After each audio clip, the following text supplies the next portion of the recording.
Saudi അറേബ്യയിലെ ജനങ്ങൾക്ക് മുന്നറിയിപ്പ് നൽകുകയാണ്. രാജ്യത്ത് ഏറ്റവും കൂടുതൽ ചൂട് അനുഭവപ്പെടുന്ന മാസം ജൂലൈ ആണെന്ന് 40 വർഷത്തെ കാലാവസ്ഥാ പഠനം വ്യക്തമാക്കുന്നു. ചില പ്രദേശങ്ങളിൽ താപനില 45 ഡിഗ്രിക്ക് മുകളിലേക്ക് ദിവസങ്ങളോളം ഉയരുമെന്നും അൽ അഖ്സയിൽ 51.3 ഡിഗ്രി സെൽഷ്യസ് വരെ രേഖപ്പെടുത്തിയിട്ടുണ്ടെന്നും ദേശീയ കാലാവസ്ഥാ കേന്ദ്രത്തിന്റെ റിപ്പോർട്ടിൽ പറയുന്നു. വേനൽക്കാലത്തിന്റെ ഏറ്റവും കഠിനമായ ഘട്ടമാണ് ജൂലൈ മാസമെന്ന് ദേശീയ കാലാവസ്ഥാ കേന്ദ്രത്തിന്റെ പഠന റിപ്പോർട്ട് വ്യക്തമാക്കുകയാണ്. 1985 മുതൽ 2025 വരെയുള്ള 40 വർഷത്തെ കാലാവസ്ഥാ വിവരങ്ങൾ വിശകലനം ചെയ്താണ് റിപ്പോർട്ട് തയ്യാറാക്കിയിട്ടുള്ളത്.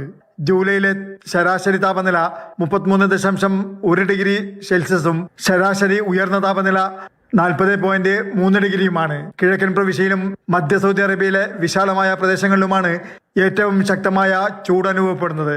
ചില മേഖലകളിൽ ശരാശരി ഉയർന്ന താപനില 44 ഡിഗ്രിക്ക് മുകളിലെത്തും.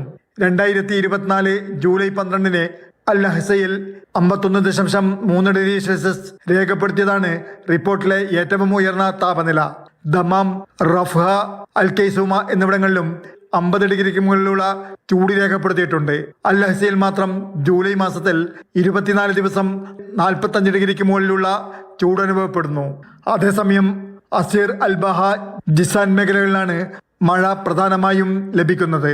ഖമീസ് വിഷയത്തിലാണ് ഏറ്റവും കൂടുതൽ ശരാശരി മഴ രേഖപ്പെടുത്തിയിരിക്കുന്നത്.